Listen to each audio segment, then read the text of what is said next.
Yes, another very warm welcome back to Classic Dirt Bike TV, and in this next featured video we're going to take a look at some racing highlights for the Scottish Classic Motorcycle Racing Club's event that was held at Kirkness Farm near Ballingry in Fife. This event was held on the 31st of August in 2014. So we're going to take a look at the first race of the day. This is the pre-1970s class, and the riders are all lined up and just about good to go as they put their left hands on their helmets for the old traditional classic starts. And as they leave the line, a very good start by Andrew King on that HIS Stormer machine. So as they make their way around to begin lap 1, it's number 293, Andrew King on the HIS Stormer. Second is number 45, that's Dougie Meek, riding that lovely Rickman BSA machine. But as he comes towards us, it's the youngster Andrew King on the HIS Stormer. I think this bike actually belongs to Charlie Robertson, but Andrew King gets the use of this bike at these classic racing events to blow the cobwebs out of the bike, as Charlie often refers to it. This has been a good start by Andrew King as he comes round to complete lap 1 in this first race of the day, the pre-1970s class. In second position should be number 45, that's Dougie Meek on the Rickman BSA. Third is Fergus Moody, number 122. Number 71 is Brian Aird. Number 8 is Wally Brown, and number 27 there is Mike Doby on that quite nice looking CZ machine. But quite short races for these old vintage bikes. Only 4 laps of this Kirkness racetrack as we take a look at our second placed rider, number 45, Dougie Meek on the Rickman BSA. In third place, just behind Dougie, is number 122, that's Fergus Moody, riding what I think is a Faber BSA. And in fourth position, number 71 is Brian Aird on he's also riding a BSA bike. Wally Brown just making his way through on the CZ machine, number 27. Once again is Mike Doby on another Czechoslovakian CZ bike. And so on lap 3, it's still Andrew King on the HIS Stormer, who's opened up quite a lead now on this second place man, Dougie Meek, number 45. Fergus Moody is still in third position with Brian Aird in fourth. So it looks like Dougie Meek is sticking to that second place position, and Fergus Moody and Brian Aird are battling here for the third and fourth placings respectively. So as they come to cross the line for the last and final lap of this race, it's still Andrew King on the HIS Stormer who is your race leader. So we're going to concentrate on this battle for the second, third and fourth placings. It's still Dougie Meek, number 45, who is in second position. Andrew King has already crossed the line to take the win in this class, but this is the battle for the second, third and fourth placings. Number 122 there is Fergus Moody on that very nice Faber BSA bike. A nice old classic British racing bike. So it's Andrew King, the race winner. Second place is Dougie Meek, number 45. Third is Fergus Moody, with Brian Aird in fourth position. Okay, next up we're moving on to race 2. This is the pre-1975 up to 300cc class, which is basically your 250cc bikes, although there is a 350cc Honda machine in this race. But as they leave the line, it's a cracking start by number 29, Derek McCauley on the 250 Bultaco Pursang. As we look at Colin Flockhart there going through, number 40 on the 1975 Husqvarna. But it's Derek McCauley, the early leader. Second is number 041. I think he was a day member at this event, so his name escapes me at this moment. Looks like Colin Flockhart stalled his 250 Husqvarna.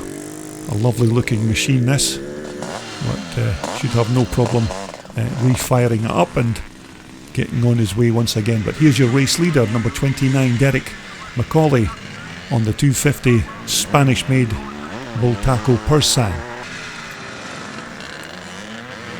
Now, the numbers of riders that usually attend these meetings in midsummer are always slightly down in August, due to the fact that this is the right in the middle of the holiday period in the UK, and quite a lot of riders tend to take their annual holidays from racing, so the numbers are slightly down at this point in the year, but usually pick up around September. But we're looking at number 29, Derek McCauley, and number 13 coming through there is Daniel McNally.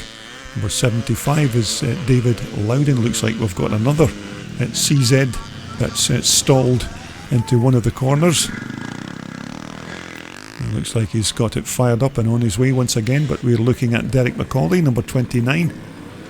This little tight and twisty racetrack is absolutely perfectly suited for this light Spanish 250 Bultaco bike.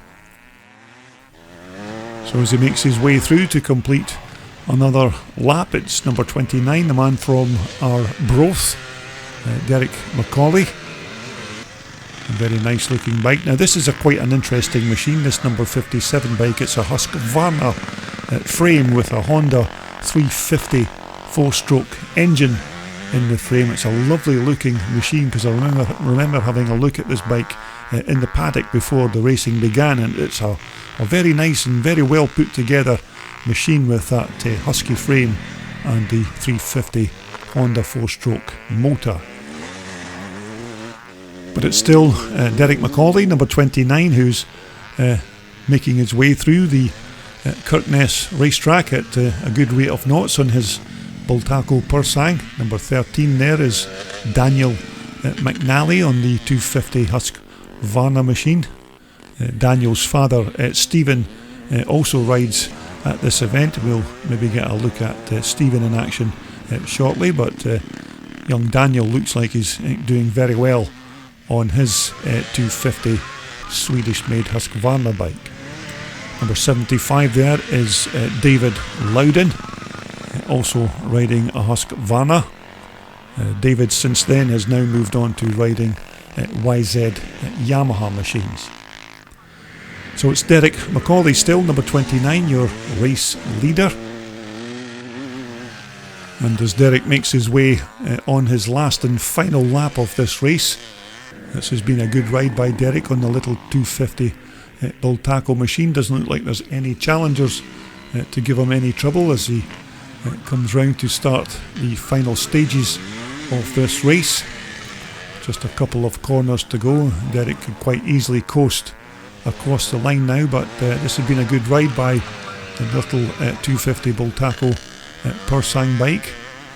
So it's the first win of the day for our Arbroath man Derek McCauley on the 250 Bultaco. As we take a look at the rest of the riders coming to cross the line, number 041 again, as I mentioned, was a day entry for this event, so I've no means of identifying the rider, unfortunately. And there we have that quite nice looking Husqvarna bike with that 350 Honda 4-stroke engine in the frame. So that was race 2 as the riders crossed the line. So that brings us quite nicely to the pre-1968 class. These are the older bikes of the Scottish Classic Motorcycle Racing Club, but it's been a good start by number 6, Charlie Robertson. I think Charlie's riding that Rickman HIS Stormer machine, but it looks like Lewis Bell has taken the lead already in this race, number 9. I think Lewis is riding a BSA bike in this race, but the Bell brothers are quite hard to keep up with in terms of which bike they're racing, because they seem to change their bikes more often than they change their underwear, so it's quite hard to keep track of which bike they're actually riding in which particular race. So as the riders come towards us to begin lap 2, number 164 is Stuart Riddle on the 1965 twin-port CZ bike, a beautiful looking machine. Lewis Bell just going through, your race leader. Second is number 73, that's Tom Forsyth on the BSA Victor. Third is number 89, that's Mike Bell, the father of race leader Lewis. Number 6 there in the red and white is Charlie Robertson. Stuart Riddle looking like he's going to try and make a move on Charlie for that track position. Number 72 is Clifford Hardesty, and number 51 just behind him is Ian Ridley. So we're looking at number 6 again, Charlie Robertson, riding very well on that HIS bike. But here's your race leader, Lewis Bell. Looks like Lewis is riding a big single cylinder BSA machine. 73 is Tom Forsyth, 89 is Mike Bell, 164 is Stuart Riddle once again, number 6 is Charlie Robertson, number 72 is Clifford Hardesty, also riding a BSA with number 51 Ian Ridley just behind. But quite a nice day here at Kirkness Farm in Fife for this classic scramble.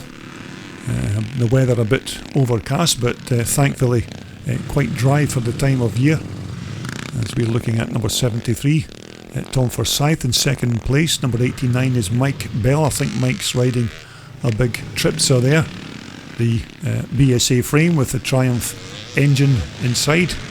Another nice looking combination.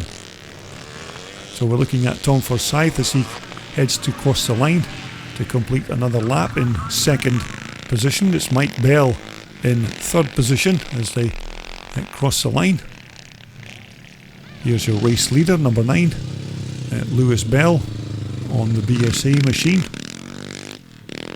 Now normally Lewis would be racing his older brother Liston in this race, but there doesn't seem to be any sign of Liston at this event, so he must have had something else going on this day.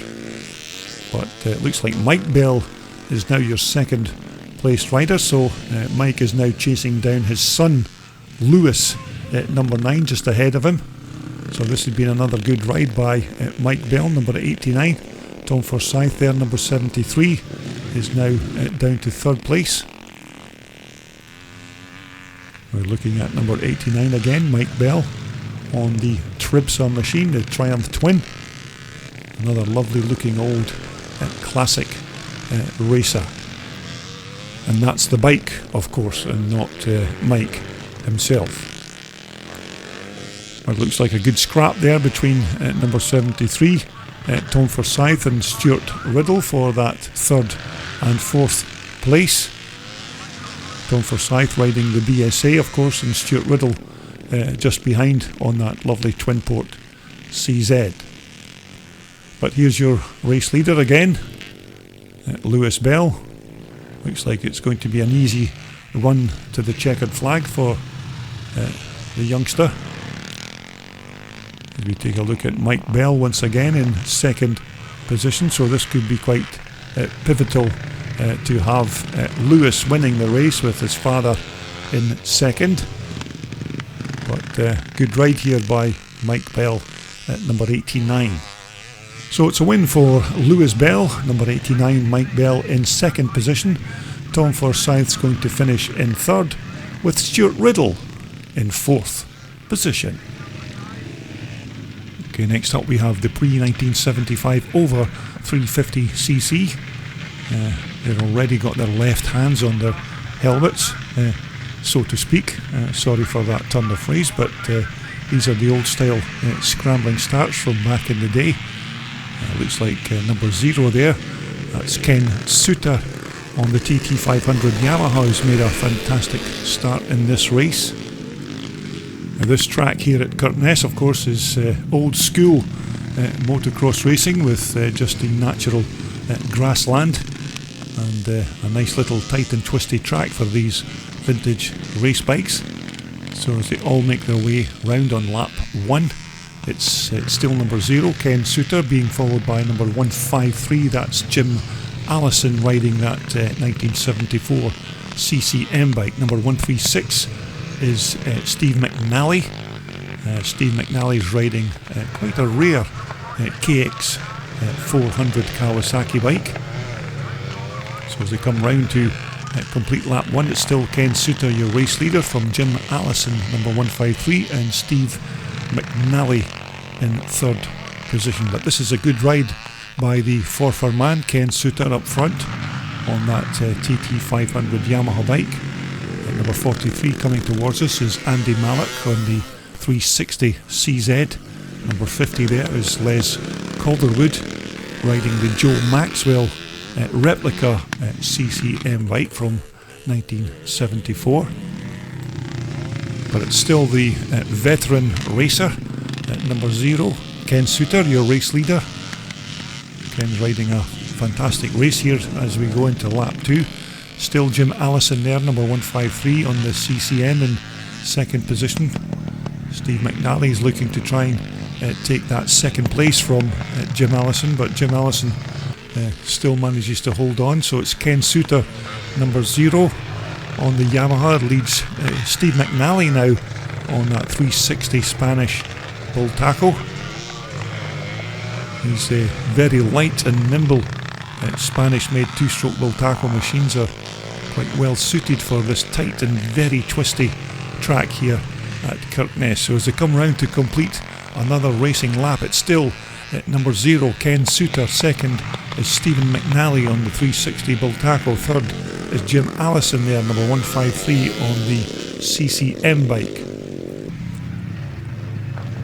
But it's still Ken Suter, number 0, being chased by the relative youngster, number 136, Stephen McNally. A certain age difference between these 1st and 2nd riders, but Ken Suter's riding a fantastic race here on that 4-stroke 500 TT Yamaha bike. Steve McNally trying to go down the inside. This is a tight and group of riders here for this 1st, 2nd and 3rd place position, but it looks like Stephen McNally's had to leave the track at one point, but it looks like he's got going again. So it's Ken Suter as he comes round to cross the line to complete another racing lap. Stephen McNally has managed to hold on to that 2nd place position, but it's Les Calderwood now who is in 3rd, so it looks like we've lost Jim Allison, number 153, who was in 3rd position. He must have some kind of mechanical trouble with his CCM bike. So as the riders begin their last lap of this pre-1975 over 350cc, and there you can see Jim Allison. It looks like he's got mechanical problems with his CCM. So it's still the man from Forfar in the north of Scotland, Ken Suter, who looks like he's lost Stephen McNally now, so Ken looks like he's got a nice run to the checkered flag, but Stephen McNally is still in there in 2nd place. Les Calderwood is fitting in there in 3rd, but just the last few corners to go for his 1st win of the day for number 0, Ken Suter, as we take a look at number 136, Stephen McNally, but it's going to be a win for Ken Suter. 2nd is going to be Stephen McNally on the 360 bull tackle, and it's Les Calderwood, number 50, on the 1974 CCM. Okay, that brings us up to the pre-1984 class for their first race of the day. This class, of course, was originally known as the Twin Shock class, but is now changed to the pre-1984. Now, quite a good lineup of riders here, considering this is still in the middle of the holiday season here in Scotland. But as the riders line up and get ready to go, as they leave the line, a good start by Ian Robertson there, number 100 in the middle of your picture. But as they make their way through. Looks like John Stokes has taken the whole shot into turn 1. Yes, indeed, it is John Stokes, number 151. John Stokes is riding that quite rare 410 Kramer machine. Number 147 just making his way through, that's John Frew. And John Frew's riding that Michael frame with the CZ engine in the chassis. But here's your race leader, John Stokes, number 151. Ian Robertson is in second position on the YZ 490 Yamaha bike. And the late and very great legend Ian Robertson, who we of course sadly lost in 2019, but it's always good to watch Ian on the racetrack in these older videos once again. Now we're looking at number 68, that's Glenn Wilson riding the twin shock Husqvarna machine. But here comes John Stokes on the Kramer. Now these bikes look like they're a monoshock bike, but they're actually twin shock racers. They have 2 twin shocks tucked up underneath the rear at the seat, so they're quite hard to see, but these are twin shock eligible machines. Although when you look at these bikes at first glance, they do look like a more modern monoshock bike from the rear. So second now is still Ian Robertson, number 100. Jim Colligan, number 18, is on the 490 Michael. Looks like Jim's filming himself on the track there with his GoPro on the top of his crash hat. But it's John Stokes with that quite light and nimble 410 Kramer machine with the Rotax motor in the chassis. Very quick bikes, these Kramers. But of course 8 laps for these pre-1984 bikes. Of course we won't show you every single lap, but these races are slightly longer than the 4 laps for the older vintage race bikes. So we're looking at our second place rider, number 100, Ian Robertson, who absolutely loved riding his Yamaha machines. This was a personal favourite of Ian, his big YZ 490, but it's John Stokes at number 151, who normally rides his 490 Michael, but is of course decided to give his Kramer a bit of a run out at this Kirkness track. Second place is still Ian Robertson going through, Jim Colligan in third, Glenn Wilson there again, number 68, in fourth position on the big 500 Husqvarna.